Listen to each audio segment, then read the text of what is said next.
to the channel. My name is Priscilla and welcome back to my next location. If you're new here, I am a Seattle-based flight attendant working with a major US airline company. I have been on the line for exactly 6 months now, and I am here to react to my December flight attendant schedule. If you haven't noticed yet, I do have a full playlist of all my schedule reaction videos from when I got on the line to date. So do check it out. The link is in the description box below. Also, if you're looking to become a flight attendant, you're looking to find information on how you can go about the process. I know a lot of you have been asking this question, but I do have a link in the description box below sharing my experience from when I applied to going for training to getting on the line. So please check it out. The links to these playlists are in the description box below. Like I said in the intro, I will be talking about the December schedule. Yes, schedules have been released, and as usual, I'm always experimenting with the things that I do and the things that I bid for. So before I get into the schedule that I received,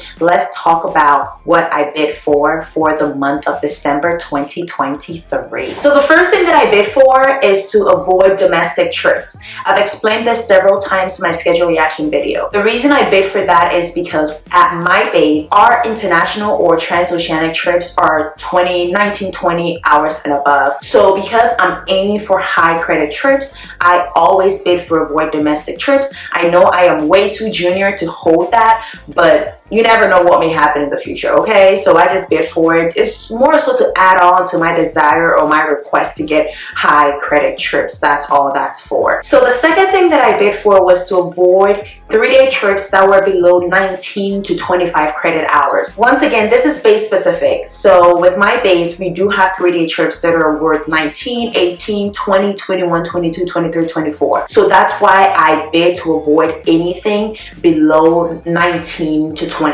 The third thing that I bid for was to avoid low credit 2-day trips as well. And the hours that I was looking to avoid were anything below 14 to 16 hours, essentially. The fourth thing that I bid for was to avoid low credit 1-day trips. So any 1-day trips below 10 hours, count me out. 9 to 10 hours, count me out, okay? Any 1-day trip that was below between 9 to 10 hours, count me out. The goal in the future is to increase that number, because I know at my base we do have 1-day trips that are 11 hours, almost 12 hours. It is what it is. I just throw that in there because worst case scenario, just don't give me anything below 9 hours. That's about it, unless I specifically bid for that rotation. The fifth thing that I bid for was to avoid the flight leader position. Once again, I know in my previous video or my November schedule reaction video, I said I was avoiding flight lead. Trust me, I'm not against flight lead. Flying flight lead is really good. You get that extra money and it can really boost up your pay at the end of the month. But personally, I just don't want to do it. At least right now, I don't want to actively bid for it. If I do get it while on reserve, that's completely fine. I'm not against it. Don't get me wrong. Like, it's just my preference. So when I say I'm avoiding it, it's not in bad faith or anything. I haven't had like any negative experience, or I haven't even experienced it yet or anything. So it's not like I have a reason to hate it or dislike it. The sixth thing that I bid for was also a commuter bid of 1. So I bid that if the system is giving me a schedule or giving me trip or assigning me trips, it should set it up such that as a commuter, I only commute to base 1 time. I'm not a commuter, but it's just a way for me to tell the system to stack my trips for me. That's the whole ideology behind it for me. The other thing that I bid for was my 8-day start date, which is my reserve start date. As usual with my airline, we get assigned reserve days only 6 days every month until you get to the seniority level where you're no longer assigned reserve days unless you request for it or pick it up. So this time around, as I've always said in my previous videos, I personally prefer my reserve days to start at the beginning of the month, whereas some people prefer towards the end of the month, or I don't know, regardless. I want mine at the beginning of the month, at least within the first 2 weeks. And to ask for that, I avoided my 8-day start date being between the 16th to the end of the month. Some will prefer the middle of the month, some will prefer at the end of the month. I prefer the first 2 weeks. The other thing also is that I wanted the 6 days straight instead of the 2 sets of 3 days if the 6 days straight was available, because it's not always available every month, or it's not always needed every month. So for me personally, I automatically input that information in there. So I went in to bid for the 8-day-6 or the 6 days reserve straight, and I put in the requested start dates as well, which was the 1st, the 2nd, the 3rd, and I think the 4th. Final thing that I bid for was that I bid for specific rotations as well. And this time around, I targeted 1-day trips, which are turns, and I targeted 2-day trips and 3-day trips. So aside from putting in all the bids that I mentioned earlier, I also reviewed our bid package for the month of December and went in to specifically review the trips that I was interested in and bid for those rotations as well. I did that for November, but I don't remember getting scheduled or getting assigned any of those trips at all. But in December, things changed. So now that you know what I asked for, let's jump in to see what I was granted from the bid request that I made. So with regards to the credits for my 3-day trips and my 2-day trips, I was granted all of those. What that means is that with regards to the trips that I was assigned in the month of December, the credits that I received or the hours or the value of the trips that I received in December were all within the hour range that I asked for, which was nothing below 19 to 25 hours. So nothing below 19. So all the 3-day trips that I got obviously would then have to be above 19 hours. The other thing also is that the 2-day trips that I asked for, I did not get any 2-day trip assigned. So automatically I was granted what I asked for. I was like, avoid anything. If you can't give me any 2-day trips below this whatever, don't give it to me. Don't give it to me. So that happened. I didn't get anything. And then me also avoiding flight leader position, I was given that as well.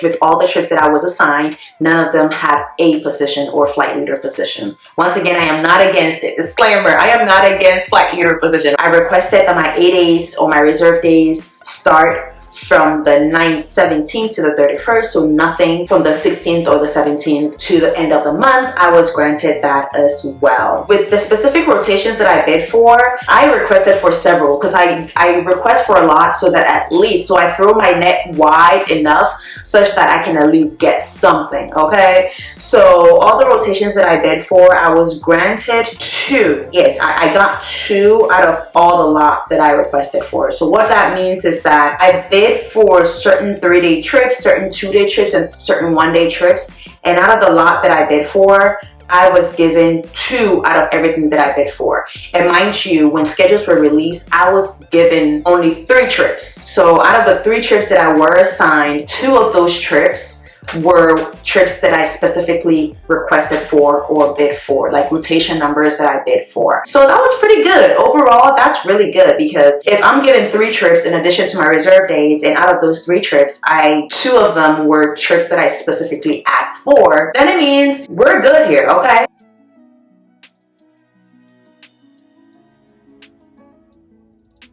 Alright, so let's move into what I got initially when schedules were released. Are you ready for the final review? Look at me being all dramatic.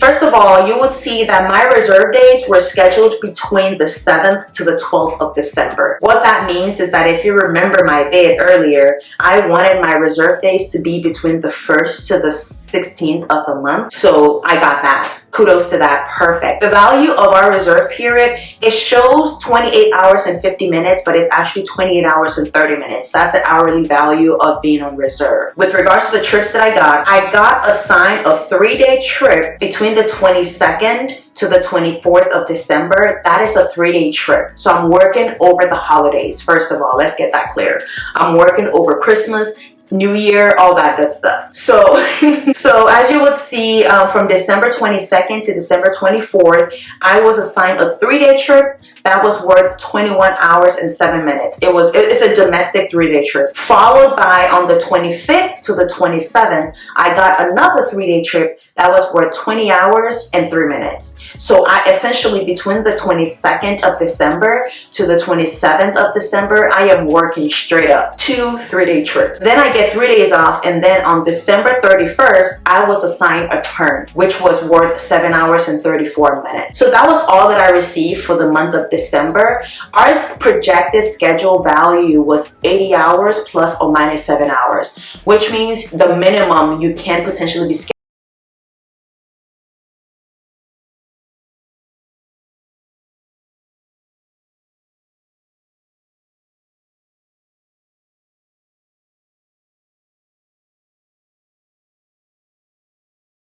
release was sitting at 77 hours and 16 minutes. That's what my schedule value was. So let's slide into the next portion of this video where I share with you all the changes that I've made so far. And then I go into details onto the monetary value of my schedule at this point and where I am sitting at the moment. So first thing was that I moved one of my reserve days to the 1st of December to the 3rd of December, and then I ended up getting the other set remaining at the 9th of December to the 11th of December. So I separated my reserve days. Once that happened, I was just doing too much, y'all. So I went in to pick up this, I picked up this 2-day trip, which was between the 7th to the 8th. Our reserve days essentially start from 12 o'clock midnight of the first day to 12 o'clock midnight of the last day. So it's seemingly kind of hard or difficult to get a trip that would be at the beginning of it or at the end of it sometimes. So once I saw this 2-day trip, I was like, you know what, it's only worth 11 hours. Typically I want more hours for my 2-day trip,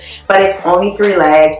And I report 5 a.m. and I'm released like 10 a.m. the next day. So it's not that bad. Plus it's only 3 legs, 2 legs the first day, 1 leg on the go home day. So the conditions were good. So I was like, let me just pick it up. And I picked that up as well because it's always hard to get a trip before and after your 8 days because of the duty period for that period. I went on to pick up another turn on the 17th of December, which was a 10-hour turn. It's a 1-day trip and I picked that up for the 17th, which was cool. And then I kept my 3-day trips that I was initially assigned between the 22nd to the 24th and then the 25th to the 27th. The other thing is that I did get rid of my turn on the 31st. I do want to work between the 31st of December and the 1st of January, but I want to pick up something else. I want maybe a 2-day or possibly a 3-day, so I'm still looking into that. So that's why I got rid of my trip on the 31st. I posted it and somebody picked it up. Once again, I can't stress this enough. This is why I always say our schedules are very flexible and whatever you get is not the end all be all. There is the opportunity for you to move things around as well. So going back, let's review the details of these trips. So being on reserve, obviously it's worth 14 hours. For 3 days, it's worth 14 hours and 15 minutes, which is equivalent to $481.50, which is what I will be earning between the 1st to the 3rd and the 9th to the 11th from my reserve days. And then the 2-day trip that I picked up is worth about $459.01, sitting at 11 hours. That 1-day trip, however, is worth $381.81. The 3-day trip that I have between the 22nd to the 24th, which is worth 21 hours and 7 minutes, worth right now about $897.63. And the other 3-day trip that I have between the 25th to the 27th is worth $842.62. Mind you that all these monetary values do not include boarding pay. It doesn't include anything but the actual flight pay and my time away from base, which is my layover pay essentially. So after I got rid of my 1-day trip, the turn, and picked up the 2-day trip and the other turn, my schedule value is now sitting at 91 hours. Initially, I started off with 76 and 16 based on what I was given at the time when schedule was released. But now after getting rid of 1 trip, picking up a high value turn and a 2-day trip, I'm sitting at 91 hours. And the total monetary value for these trips is currently at $3,551.67. So that's what I'm projected to earn right now, minus boarding pay, minus any sales pay, minus any sort of additional pay that might happen or whatever. None of that. And all these are regular positions. I'm not working flight lead or anything. I'm working regular position. I am sitting at $3,551.67. I am a new flight attendant, new to the industry. I wasn't a gate agent with the same company, then became a flight attendant because the pay varies with regards to that. I was straight new flight attendant earning the $31.81 an hour pay, and this is where I'm sitting at. 91 hours with the projected pay for the entire month of December being at $3,551.67. Also, I will be working during the holidays, and all this does not include my holiday pay either. This is just raw. No holiday pay, no additional pay. And sitting at 91 hours with $3,551.67 $2.57. I am projected to have 16 days off as well. So this is me picking up extra trips. So assuming that I did not pick up that extra 2-day trip, I would have been sitting at 18 days off for the month of December. Yeah, I would have had almost 20 days off for the month of December. So this job does give a lot of flexibility, and I can't stress this enough. This is my schedule for the month of December, nothing too crazy. I do plan on picking up more trips, but I do want to wait a while because remember, December is during winter. I do live in Seattle, and although it doesn't snow as much, that's a problem. When it snows, there isn't a lot of concern or regard for it, in a sense that the state is essentially not necessarily ready. So I'm saving the space on my schedule just in case of that. But I do plan on working a lot December. This is where we're sitting, 16 days off, earning about $3,600 so far. And remember also, my reserve pay is just a guaranteed pay. If I do get assigned trips or if I do get assignments and everything, that pay will change. So this is not the fixed pay. My pay will definitely look much different by the end of the month. I might also probably do a final pay review once I end the month, just to see how many hours I actually worked, the holiday pay, the impact that had, and my overall income for the month of December as well. The other thing that I did want to add is that I know as flight attendants, things may happen. You might not be able to show up for work here and there, but I would say as an individual, know where you work at, know where you live, and plan your call outs accordingly. Because if you just call out for the sake of calling out, it creates a threat or a history for you, in the sense that it presents you in a way in which it seems on paper that you're not reliable. Not that you shouldn't call out if you can't come to work. You should. But I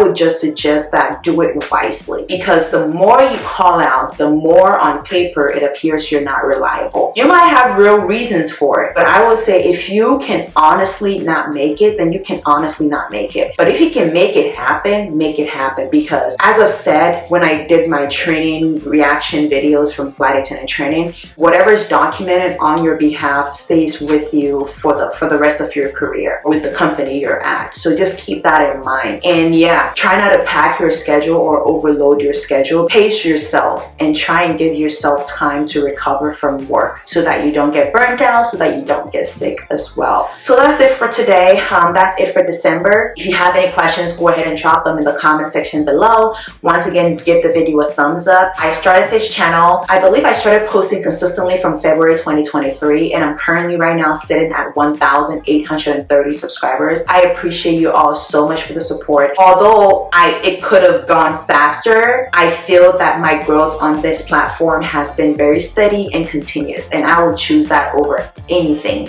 So I do want to say a big thank you to all of you for supporting me, for showing up for my lives, for watching my videos, for sharing my videos, for sharing my content. And I do want to say a big thank you. The goal obviously is to hit 2,000 subscribers by the end of the year. So if you haven't subscribed yet, once again, go ahead and tap on that subscribe button. Thank you so much for supporting me. I will see you in my next video. Bye bye.